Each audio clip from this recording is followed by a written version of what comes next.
ओम शांति।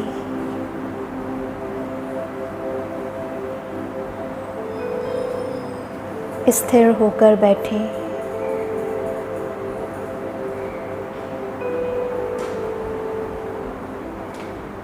अपने मन और बुद्धि को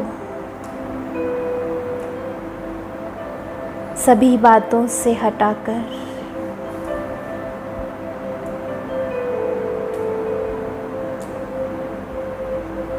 अपने स्वस्वरूप की स्मृति में स्थित हो जाए।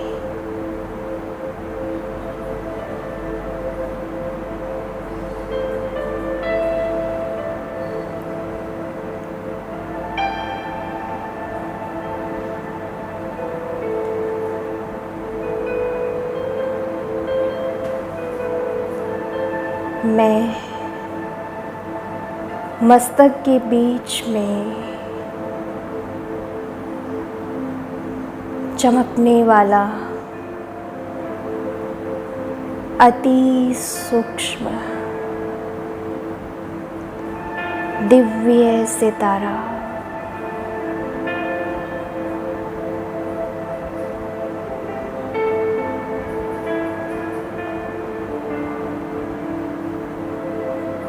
मन बुद्धि संस्कार सहित मैं आत्मा भ्रकुटी के अकाल तख्त पर विराजमान हूँ।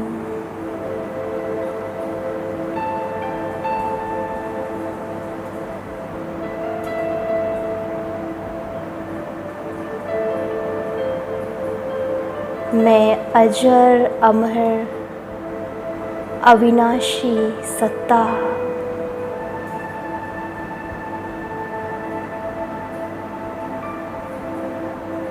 इस विनाशी देह की मालिक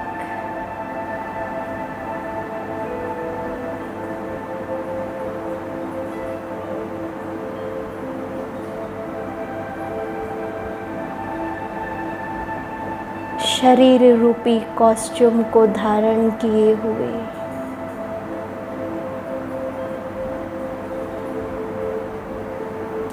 मैं आत्मा बिंदी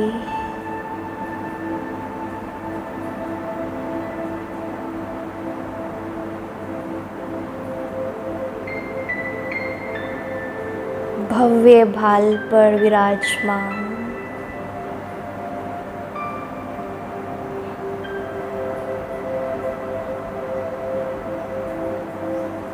अपनी चमक को देख रही हूँ।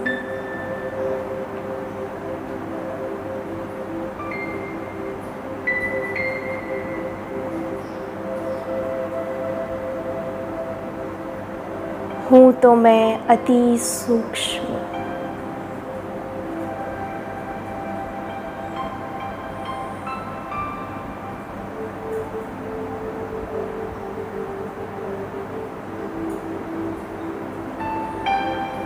कितने सारे पार्ट इस शरीर द्वारा प्ले करती हूँ।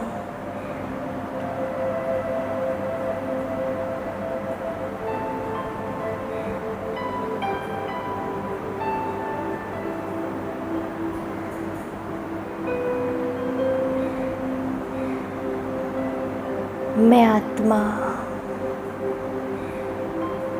इस शरीर रूपी कुटिया में चमकता हुआ एक चैतन्य दीपक हूँ।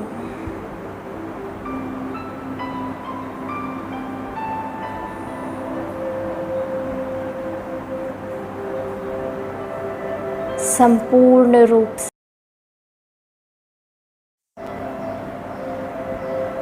स्वयं के स्वरूप की समर्थ स्मृति में स्थित मैं शक्तिशाली आत्मा हूँ।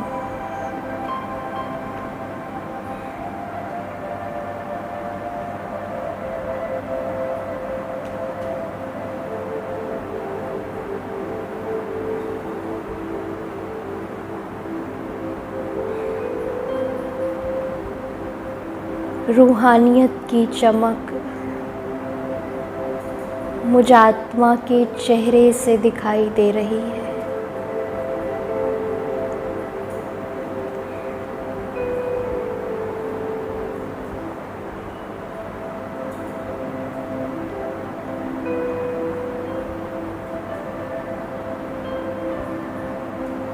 इस देह में होते हुए भी मैं आत्मा, मैं बिंदी इस देह से न्यारी हूँ।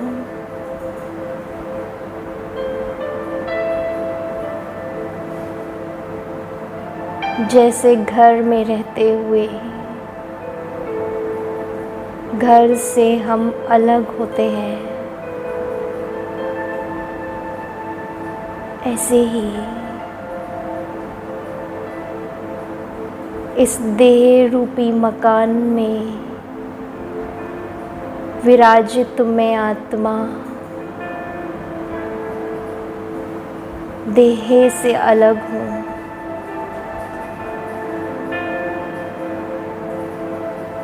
मैं एक ऊर्जा हूँ,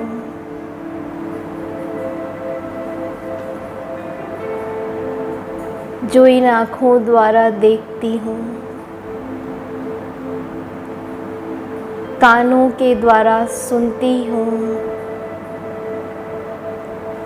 और मुख के द्वारा बोलती हूँ।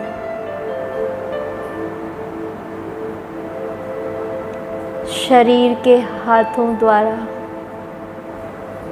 कर्म करती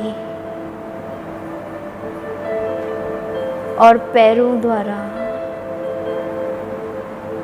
एक स्थान से दूसरे स्थान तक जाती हूँ।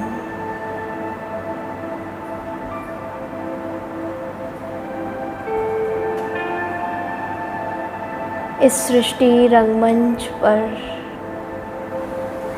मुझ आत्मा ने अनेक किरदार निभाए हैं।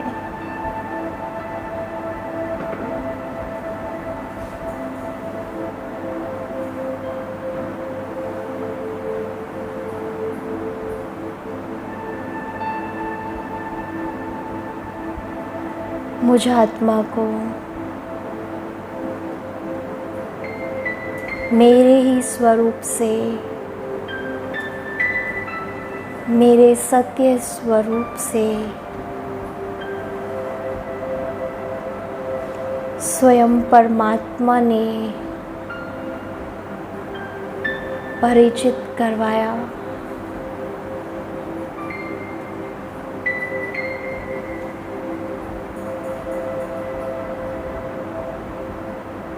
मैं अविनाशी आत्मा हूँ।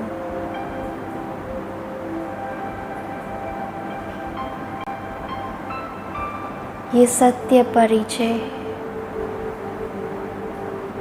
मुझे स्वयं मेरे परम पिता ने दिया।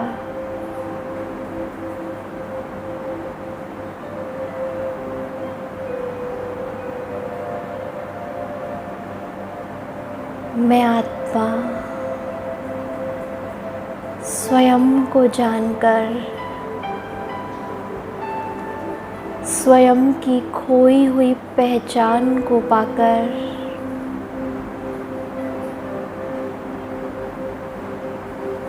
आनंदित हो गई।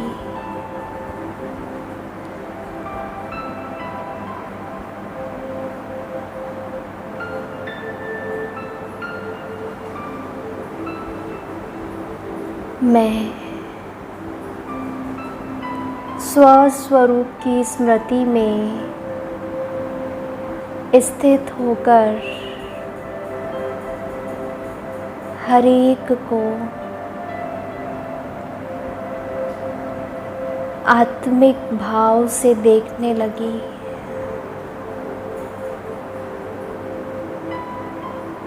हर एक के मस्तक पर उस दिव्य सितारे को देखने लगी।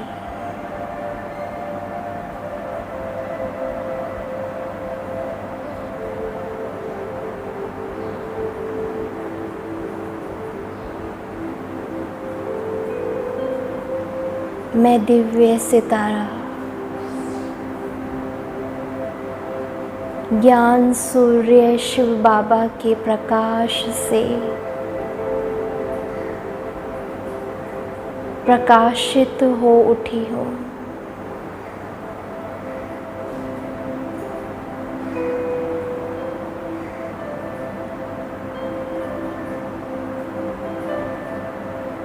दिव्य नेत्र के द्वारा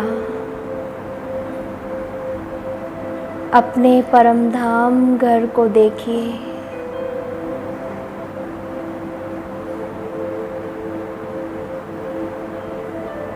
उस घर को देखिए जहाँ से मैं इस साकार लोक में आई, साकार शरीर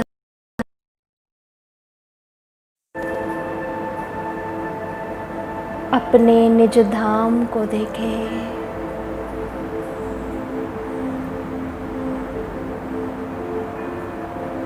मेरा असली घर, मेरा प्यारा पिता,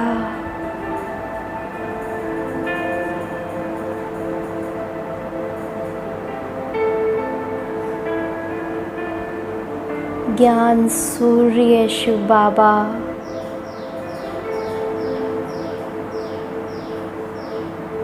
अपनी किरणें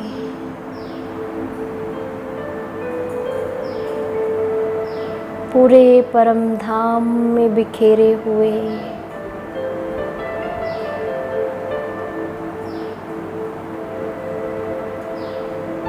शांति सागर की लहरें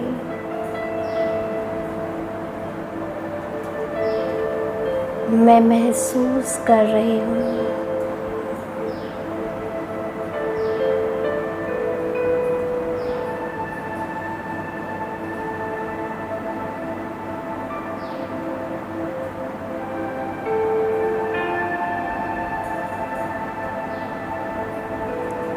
अब देखें बाबा को। बाबा धीरे धीरे परम धाम को छोड़कर मेरे पास नीचे आ रहे हैं।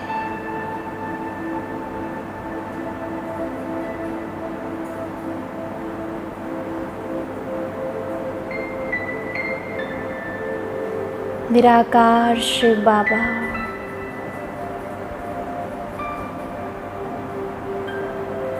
मेरे प्यारे बाबा मुझसे मिलने आज नीचे आ रहे हैं।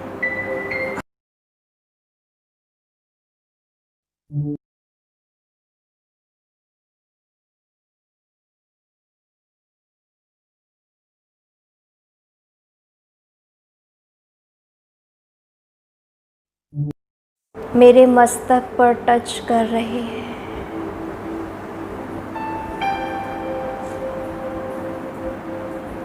देखें प्यारे बाबा मेरे मस्तक पर मुझ आत्मा को टच करके चार्ज करके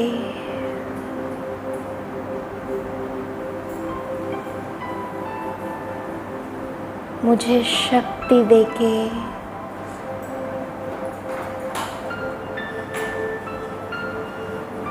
अशरीरी बनाकर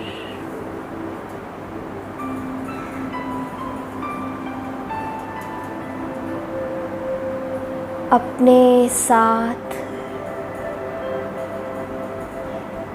वापस घर ले जा रहे हैं। देखें बाबा को।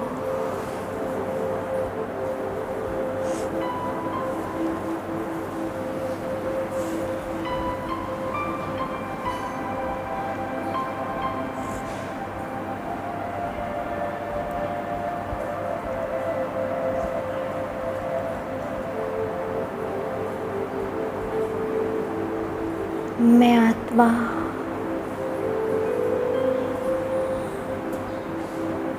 देह से न्यारी हूँ।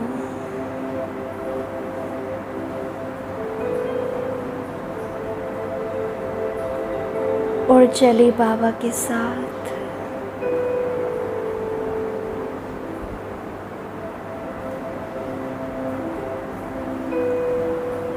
रूहानी यात्रा पर।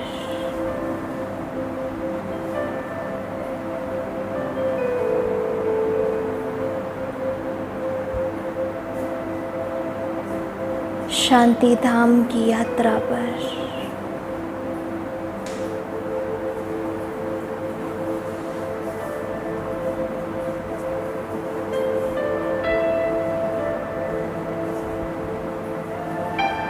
पहुंच गई बाबा के साथ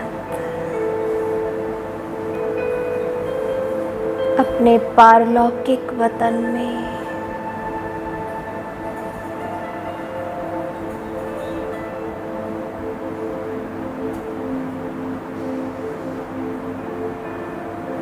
अपने घर में।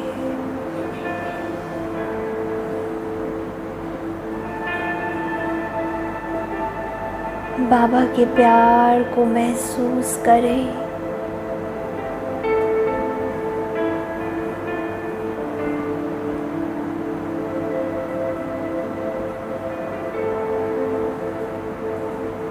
बाबा का अनलिमिटेड लव।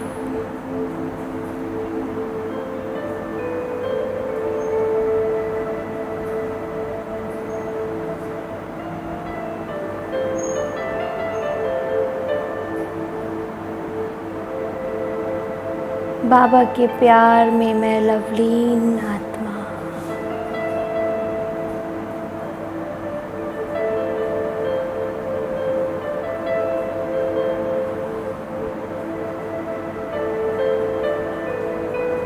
स्वयं को भर ले उस परमात्म प्यार से।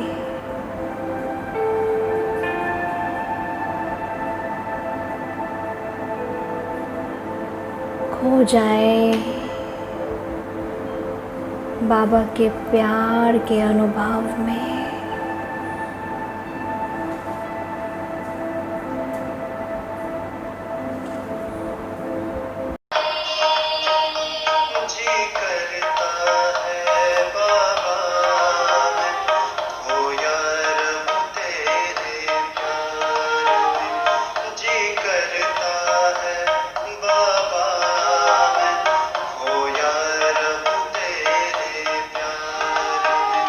बस तू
ओम शांति।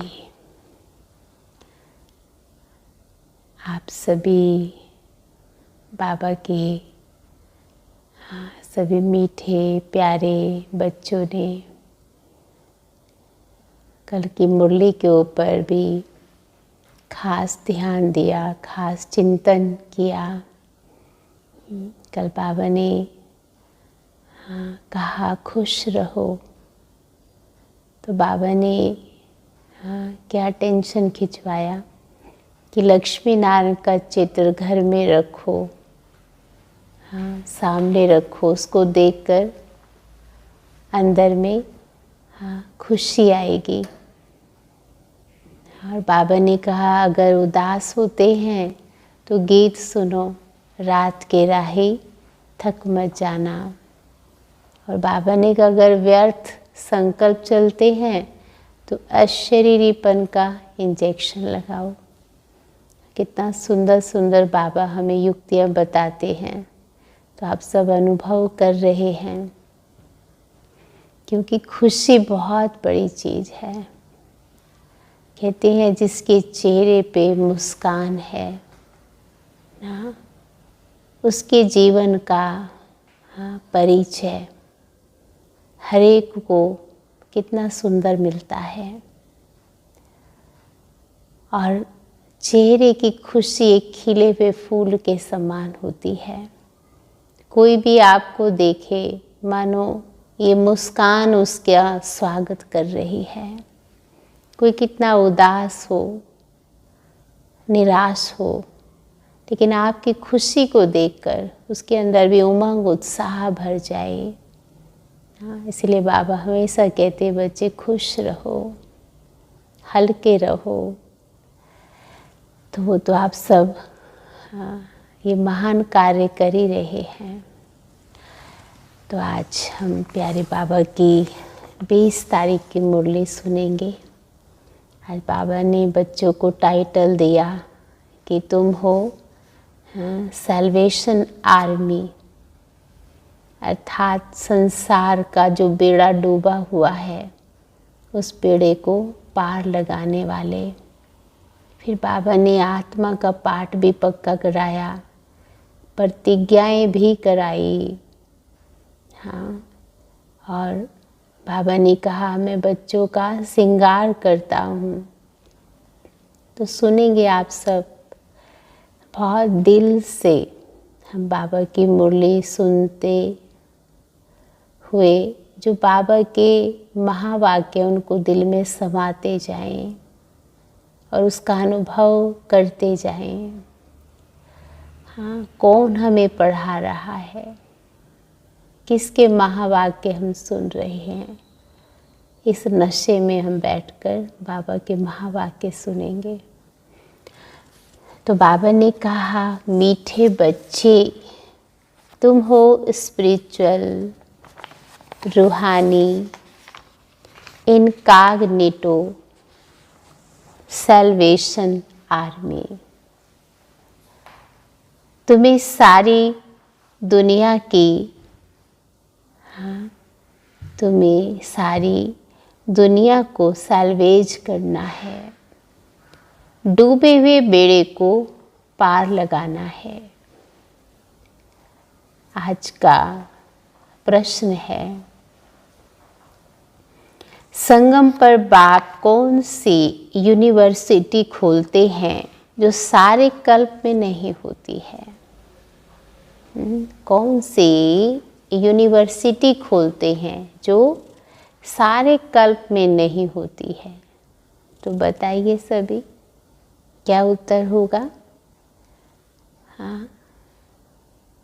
करिए चिंतन। तो सभी को उत्तर मिला? चलिए सभी उत्तर मिलाएंगे।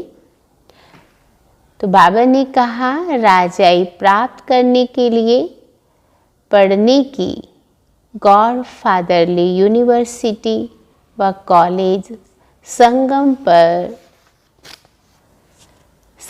पर बाप ही खोलते हैं। ऐसी यूनिवर्सिटी सारे कल्प में नहीं होती। इस यूनिवर्सिटी में पढ़ाई पढ़कर तुम डबल सिरताज, बाबा ने क्या कहा, तुम डबल सिरताज राजाओं के राजा बनते हो। तो बाबा ने कहा ओम शांति। मीठे मीठे रूहानी बच्चों से पहले पहले बाबा पूछते हैं, यहाँ आकर जब बैठते हो तो अपने को आत्मा समझ बाप को याद करते हो? बताओ बाबा को। अपने को आत्मा समझ बाप को याद करते हो? क्योंकि यहाँ तुमको कोई धंधाधुरी, मित्र, संबंधी आदि भी नहीं है। जब खास हम मधुबन जाते हैं या बाबा के घर में आते हैं, तो बाबा ने कहा कोई मित्र संबंधी आदि भी नहीं। तुम ये विचार करके आते हो कि हम बेहद के बाप से मिलने जाते हैं। कौन कहते हैं? आत्मा शरीर के द्वारा बोलती है।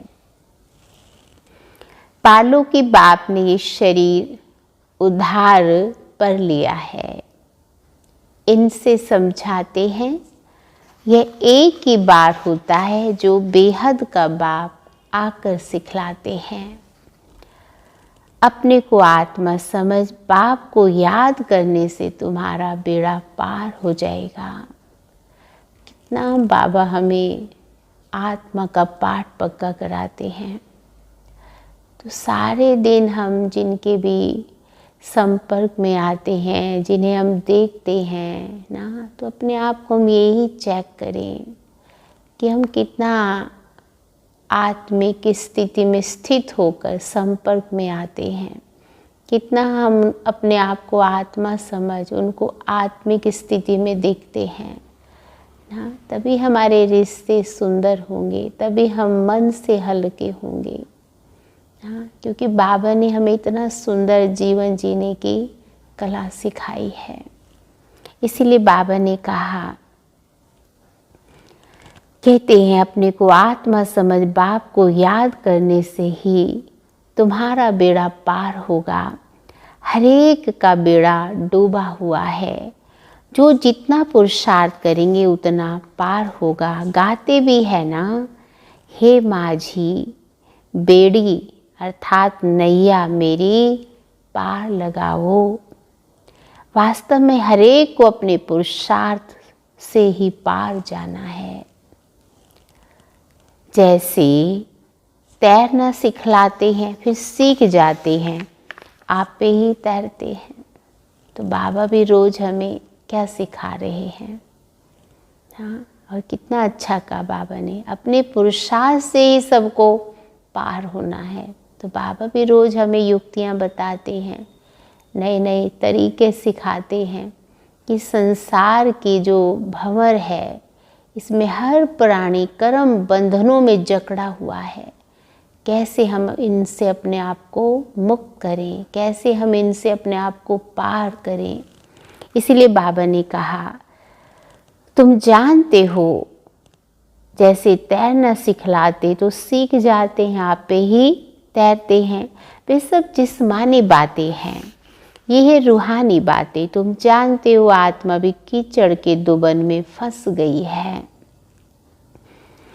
इस पर हिरन का मिसाल देते हैं। पानी समझ जाते हैं, परंतु वह होती है कीचड़ और उसमें वो फंस पड़ते हैं। हाँ, तो आज दुनिया में यही तो है। ये जो बाहरी आकर्षण है, ये क्या है? बाबा ने हिरन का मिसाल दिया। हाँ, जैसे वो उसके आकर्षण में जाता है और वो दलदल में फंस जाता है, तो संसार भी एक आकर्षण है।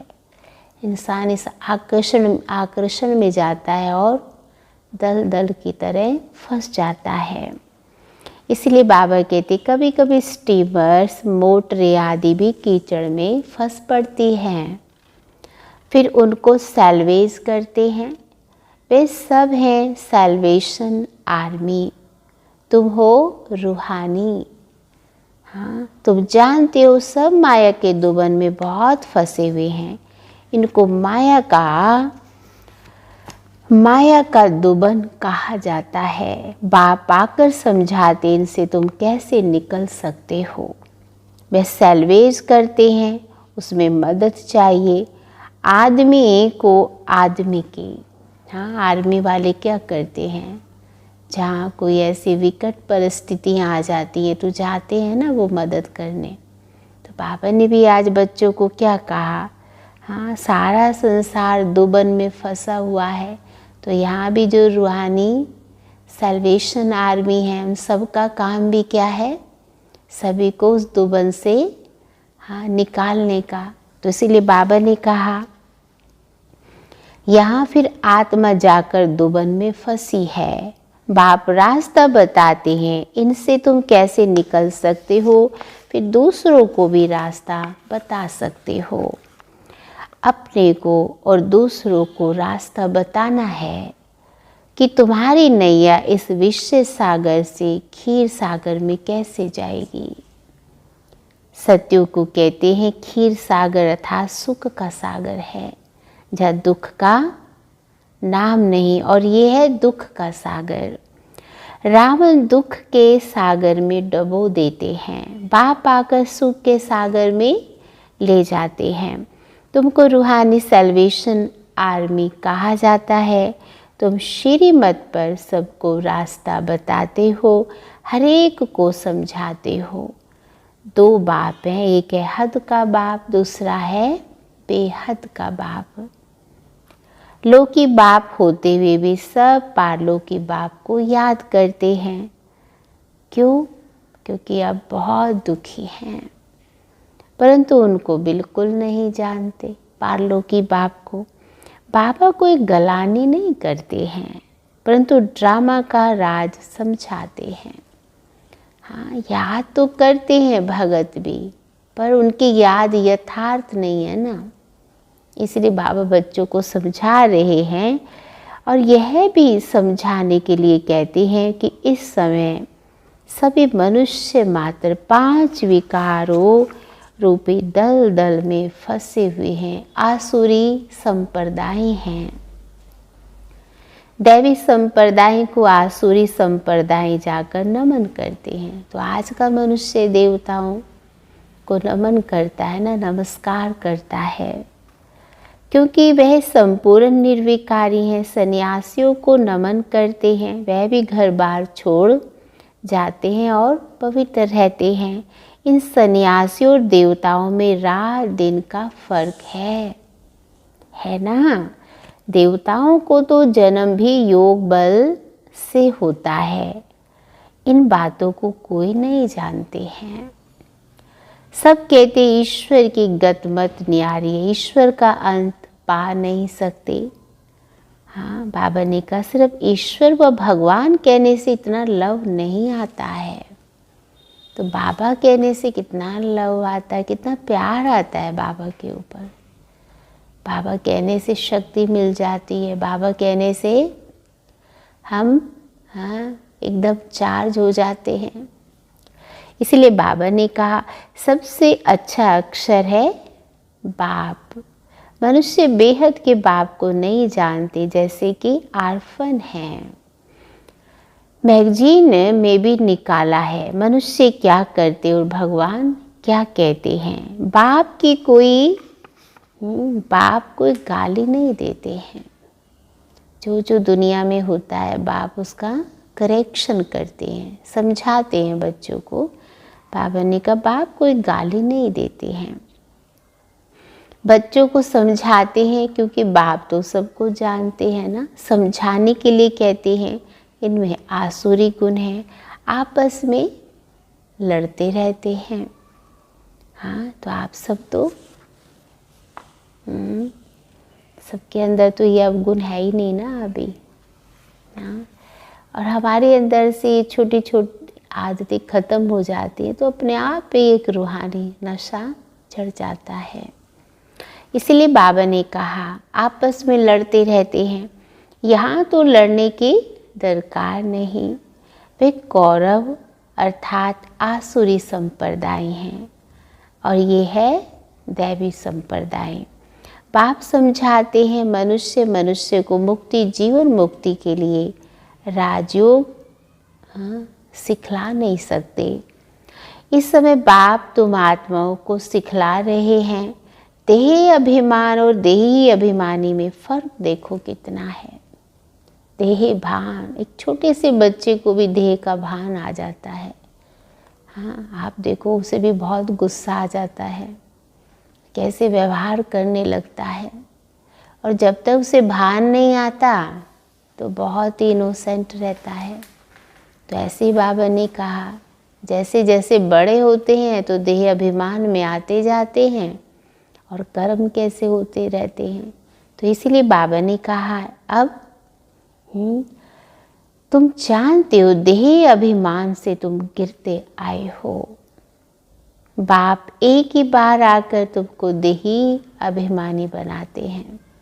अब जैसे जैसे हम देही अभिमानी बन रहे हैं तो अपनी संभाल करते हैं और औरों की भी संभाल करते हैं।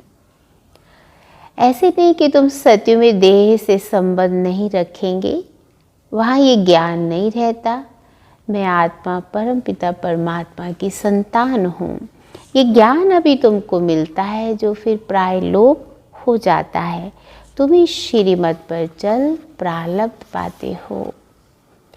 बाप आते हैं राजयोग सिखलाने। ऐसी पढ़ाई और कोई होती नहीं है। हाँ, घर परिवारों में रहते सभी राजयोग सीख रहे हैं और इस राजयोग से राजाओं के राजा बन रहे हैं।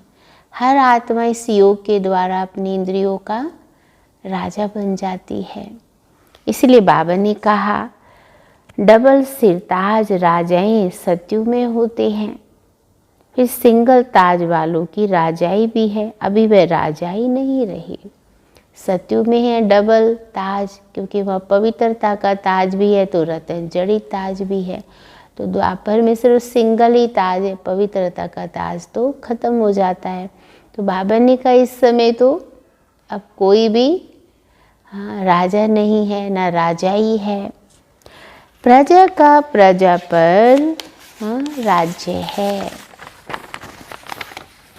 तुम बच्चे अभी राजाई के लिए पढ़ते हो। इसको गॉड फादरली यूनिवर्सिटी कहा जाता है। तुम्हारा नाम भी लिखा हुआ है।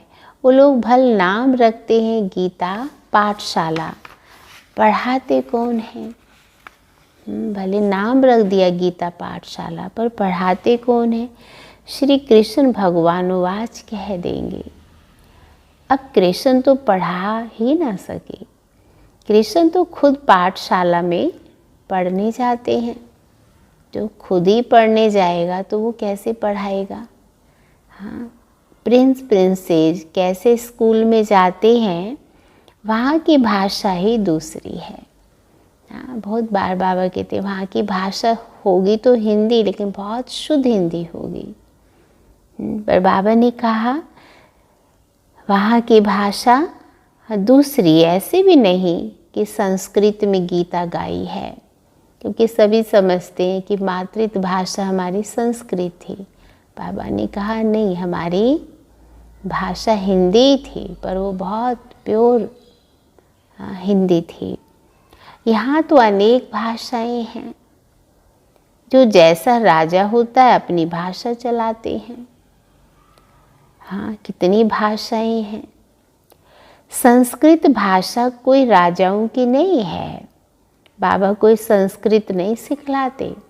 अगर बाबा संस्कृत में बोलते तो कितने बाबा की भाषा को सुनते? नहीं। इसलिए भगवान हमको हिंदी में ज्ञान देते हैं। तो हिंदी तो सभी भाषाओं में सरल है, इसलिए हर एक इस ज्ञान को सहज ही समझ लेते हैं। बाप राजयोग सिखलाते हैं सतयुग के लिए। बाप कहते काम महाशत्रु है, इन पर जीत पहनो। प्रतिज्ञा कराते हैं। यहाँ जो भी आते हैं उनसे प्रतिज्ञा कराई जाती है क्योंकि जब तक प्रतिज्ञा नहीं करेंगे तो हमारे में ताकत नहीं आएगी। जो बाबा छोटी छोटी कमी कमजोरियां हैं उनकी प्रतिज्ञा कराते हैं, और प्रतिज्ञा करने से ये प्रतिज्ञाएं, ये धारणाएं हमारी ताकत, हमारी शक्ति बन जाती हैं। इसलिए बाबा कहते काम पर जीत पाने से तुम जगत जीत बनेंगे। ये मुख्य विकार है, ये हिंसा द्वापर से चली आती है विकार की, जिससे वाम मार्ग शुरू हुआ है। देवताएं कैसे वाम मार्ग में जाते हैं, द्वापर से कैसे गिरावट आती है। और बाबा कहते उनका भी मंदिर है, वहाँ बहुत अच्छी चित्र बनाए हैं। कौन सा मंदिर है? जगन्नाथपुरी। बाबा कहते बाकी वाम मार्ग में कब गए उसकी तिथि तारीख तो है नहीं। सिद्ध होता है काम चिता पर बैठने से काले बनते, परंतु नाम रूप तो बदल जाता है ना। काम चिता पर चढ़ने से आयरन एज बन पड़ते हैं। अभी तो 5 तत्व भी तमो प्रधान हैं, इसलिए शरीर भी ऐसे तमो प्रधान बनते हैं। जन्म से कोई कैसे हो पड़ते हैं। बाबा ने कहा, और वहाँ तो एकदम सुंदर शरीर होता है। अभी तमो प्रधान होने के कारण शरीर भी ऐसे ही हैं। आप देखेंगे ना, हर एक का शरीर, किसी का शरीर तो कैसा हो जाता है। कर्म अनुसार हर एक को अपना शरीर मिलता है। मनुष्य ईश्वर प्रभु आदि भिन्न भिन्न नामों से याद करते, परंतु उन बेचारों को पता ही नहीं है। अपने बाप कहते, आत्मा अपने बाप को याद करती है, हे बाबा आकर हमको शांति दो। यहाँ तो कर्म इंद्रियों से पाठ बजा रहे हैं, तो शांति कैसे मिलेगी? विश्व में शांति थी जबकि लक्ष्मी नारायण का राज्य था। तो एक राज्य, एक धर्म था, और कोई खंड ऐसे नहीं कहते हैं कि एक धर्म एक राज्य होगा। एक धर्म, एक राज्य, एक भाषा और एक ही मत। तो बाबा ने कहा यहाँ आत्मा मांगती है कि एक राज्य हो। तुम्हारी आत्मा जानती है अब हम एक राज्य स्थापन कर रहे हैं, वहाँ सारे विश्व के मालिक हम रहेंगे। बाप हमको सब कुछ दे देते हैं ना, सब कुछ। तो सतयुग में तो एक सुई की भी कमी नहीं है। कोई भी हमसे ये राजाई छीन नहीं सकता है। हम सारे विश्व के मालिक बन जाते हैं। विश्व में कोई सूक्ष्म वतन, मूल वतन भी नहीं आता है। इस सृष्टि का चक्कर यहाँ ही फिरता है। इसको बाप जो रचयिता है वही जानते हैं। ऐसे नहीं कि रचना रचते हैं। बाप आते ही संगम पर है, पुरानी दुनिया से नई दुनिया बनाने। दूर देश से बाबा आए हुए हैं।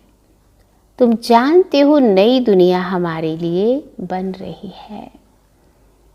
बाबा हम आत्माओं का श्रृंगार कर रहे हैं। सारे गुण बाबा बच्चों में भर रहे हैं ना। इसलिए बाबा ने कहा तुम जानते हो, हाँ, उनके साथ भी शरीरों का भी श्रृंगार हो जाएगा। आत्मा शुद्ध हो जाएगी, गुणवान बन जाएगी, तो शरीर भी कंचन काया मिलेगा। आत्मा पवित्र होने से फिर शरीर भी सतो प्रधान मिलेगा। सतो प्रधान तत्व से शरीर बनेंगे। सत्य में प्रकृति कितनी पावरफुल और कितनी शुद्ध होगी, तो शरीर भी वहाँ पर सबके शुद्ध होंगे। बाबा ने कहा यहाँ तो शरीर भी देखो कैसे कैसे हैं। हाँ, इसलिए बाबा कहते हैं तुम जानते हो, हाँ, कि सतो प्रधान तत्व से शरीर बनेंगे। इन्हों का सतो प्रधान शरीर है ना, किन्हों का, लक्ष्मी नारायण का, इसलिए नेचुरल ब्यूटी रहती है। गाया भी जाता है रिलीजन इज माइट। अब माइट मिली कहाँ से है? जरूर बाप से मिली। बाबा कहते एक ही देवी देवताओं का रिलीजन है जिससे माइट मिलती है। ये देवताएं सारे विश्व के मालिक बनते हैं और कोई विश्व के मालिक नहीं बनते। तुमको कितनी माइट मिलती है इस समय? लिखा हुआ भी ये आदि सनातन देवी देवता धर्म की स्थापना शिव बाबा ब्रह्मा के द्वारा देते हैं। ये बातें दुनिया में कोई जानते थोड़े ही हैं। बाप कहते मैं ब्राह्मण कुल स्थापन करता हूँ, फिर उन्हों को सूर्यवंशी डिनेस्टी में ले जाता हूँ। देखो बाबा बच्चों को कितना सुंदर रहस्य समझाते हैं कि मैं आगे किनको रचता हूँ, ब्राह्मणों को, और ब्राह्मणों को ही मैं कहाँ ले जाता हूँ। कहाँ जाएंगे? अभी सब घर जाएंगे और फिर वहाँ घर से हम सब सतयुग में आएंगे। तो आगे के बाबा सुंदर सुंदर नज़ारे का अनुभव करा रहे हैं हमें। इसलिए बाबा कहते हैं तुम जानते हो कि बाबा कहते जो अच्छी रीति पढ़ते हैं ना वे पास हो सूर्यवंशी में आते हैं। है सारी ज्ञान की बात। उन्होंने फिर स्थूल बाण हथियार आदि दिखाए हैं। बाण चलाना भी सीखते हैं। छोटे बच्चों को भी बंदूक चलाना सिखाते हैं। तुम्हारा फिर है योग बाण। हाँ, ये योग बाण बाबा कहते हैं अगर योग युक्त होके किसी को ज्ञान का बाण, हाँ ये ज्ञान क्या एक बाण है, जिसको टच हो जाए ना, दिल से लग जाए, उसका भी कल्याण हो जाता है। इसीलिए बाबा ने कहा ये योग एक बाण है। बाप कहते हैं मामेकम याद करेंगे तो तुम्हारे विकर्म विनाश होंगे। हिंसा की यहाँ कोई बात नहीं है। तुम्हारी पढ़ाई भी गुप्त है और तुम हो स्पिरिचुअल रूहानी सैल्वेशन आर्मी। ये कोई को मालूम नहीं कि रूहानी आर्मी कैसे होते हैं। हाँ, बाबा ने कहा तुम हो इनकॉग्निटो। गुप्त है ना सब, और कितना बड़ा कार्य कर रहे हैं गुप्त में। इसलिए बाबा ने कहा तुम हो इनकॉग्निटो स्पिरिचुअल रूहानी सैल्वेशन आर्मी। सारी दुनिया को तुम सैल्वेज करते हो। सबका बेड़ा डूबा हुआ है। बाकी सोने की लंका कोई है नहीं। ऐसे नहीं कि सोनी द्वारिका नीचे चली गई वह निकल आएगी। ये सब बातें हम सुनते हैं। तो बाबा ने कहा नहीं, द्वारिका में भी इनका राज्य था, परंतु सतयुग में था लक्ष्मी नारायण का। सतयुगी राजाओं की ड्रेस ही अलग होती है, त्रेता की अलग होती है। देखो सूर्यवंशी की ड्रेस अलग होगी और त्रेता की ड्रेस ही अलग होगी। हाँ, वो 14 कला और वो 16 कला, तो अंतर तो है ना। वो सूर्यवंशी, वो चंद्रवंशी। तो भिन्न भिन्न ड्रेस, भिन्न भिन्न रस्म रिवाज होती हैं। हर एक राजा की रस्म रिवाज अपनी अपनी। सतयुग का तो नाम लेते ही दिल खुश हो जाती है। बाबा ने कहा वहाँ की अपनी रस्म रिवाज होगी, सब खूब एंजॉय करते हैं। इसलिए दिखाया कि देवी देवताओं को हमेशा ही रास करते हुए दिखाया, डांस करते हुए दिखाया है। तो इतनी ही सुंदर दुनिया। इसीलिए बाबा कहते हैं सतयुग का नाम लेते ही दिल खुश हो जाती है।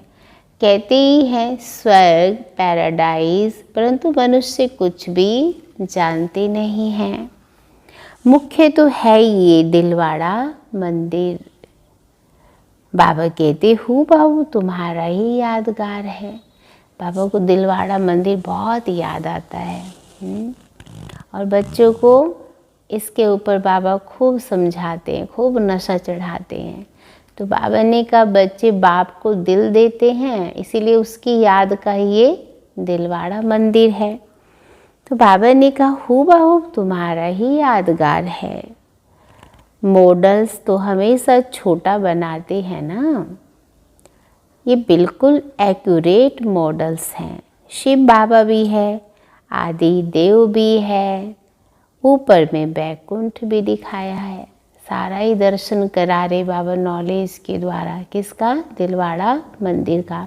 आप सबने तो देखा है, जिन्होंने नहीं देखा बाबा उन्हें समझा रहे हैं।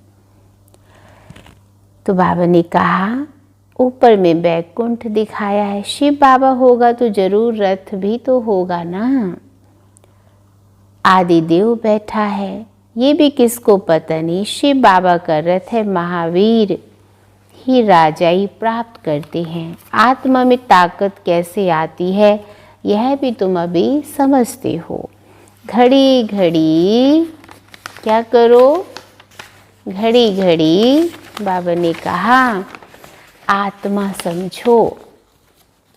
हम आत्मा सतो प्रधान पवित्र थी, शांति धाम सुख धाम में जरूर पवित्र ही रहेंगे। अब बुद्धि में आता है कितनी सहज बात है। भारत सत्यु में पवित्र था, वहाँ आप पवित्र आत्मा रह न सके। इतनी सब पतित आत्माएं ऊपर कैसे जाएंगी? जरूर पवित्र बनकर ही जाएंगी ना। आग लगती है फिर सभी आत्माएं चली जाएंगी। बाबा कहते इस भंबोर को आग लगती है तो सभी आत्माएं चली जाएंगी, बाकी शरीर रह जाते हैं। ये सब निशानियां हैं। होलिका का अर्थ कोई समझते थोड़े ही हैं। सारी दुनिया इसमें सुहा होनी है। ये ज्ञान यज्ञ है। ज्ञान अक्षर निकाल, बाकी रुद्र यज्ञ कह देते हैं। तो भगवान ने क्या रचा? ज्ञान यज्ञ। तो इस ज्ञान यज्ञ में सब की आत्माओं का शुद्धिकरण हो रहा है। तो आत्मा जितनी शुद्ध होती जाएंगी उतनी पावरफुल होती जाएंगी। इसलिए बाबा कहते हैं तुम जानते हो वास्तव में ये है रुद्र ज्ञान यज्ञ। ये ब्राह्मणों के द्वारा रचा जाता है। सच्चे सच्चे ब्राह्मण तुम हो, प्रजापिता ब्रह्मा की औलाद। हाँ, सच्चे सच्चे ब्राह्मण प्रजापिता ब्रह्मा की औलाद है ना। ब्रह्मा द्वारा मनुष्य सृष्टि रची जाती है। बाबा कहते ब्रह्मा को ही ग्रेट ग्रेट ग्रैंड फादर कहा जाता है। इनका सीजरा होता है ना। जैसे अलग अलग बिरादरी का सीजरा रखते हैं, तो तुम्हारी बुद्धि में है कि मूल वतन में आत्माओं का सीजरा। तो इसीलिए आप देखते हैं परम धाम में हर आत्मा कैसे अलग अलग सेक्शन में दिखाई है। तो एक सीजरा परिवार की भांति दिखाया है।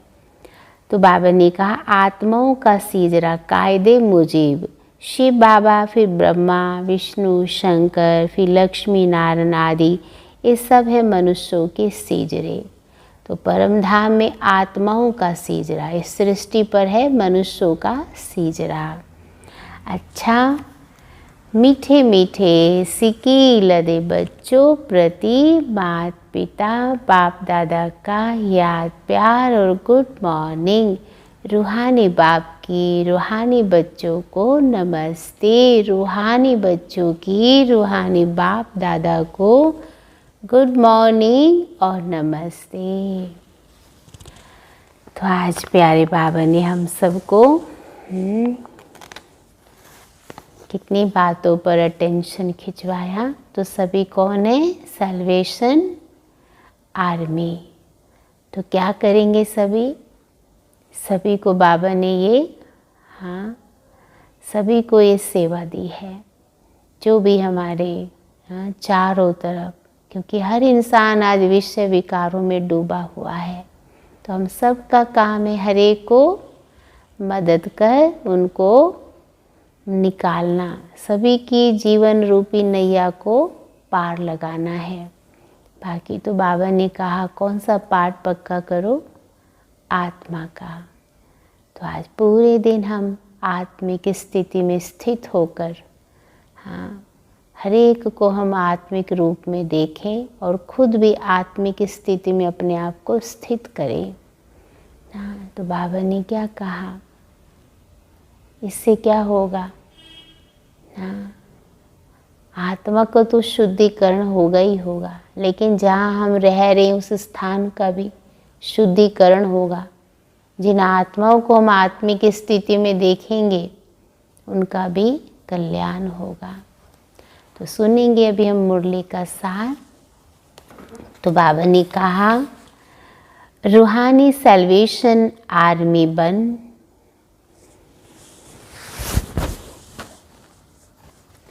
स्वयं को और सर्व को सही रास्ता बताना है।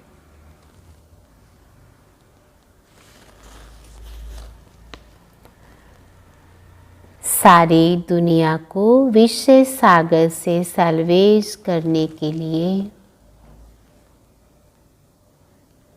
पाप का पूरा पूरा मददगार बनना है। दूसरा पॉइंट है, ज्ञान योग से पवित्र बन, आत्मा का श्रृंगार करना है, शरीरों का नहीं।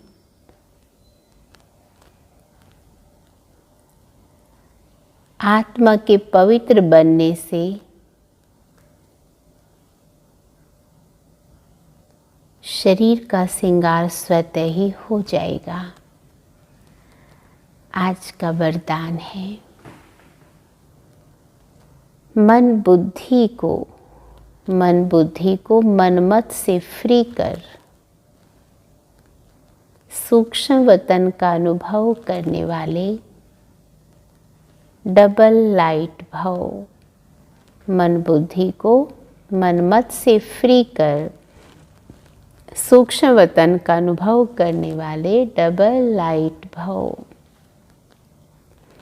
तो बाबा ने कहा, सिर्फ संकल्प शक्ति अर्थात मन और बुद्धि को सदा मन मत से खाली रखो। आज खास बाबा टेंशन खिंचवा रहे, मन मत से खाली रखो, क्योंकि हमें मनमत परमत, हाँ, यही तो मारती है, यही हमको ढीला कर देती है।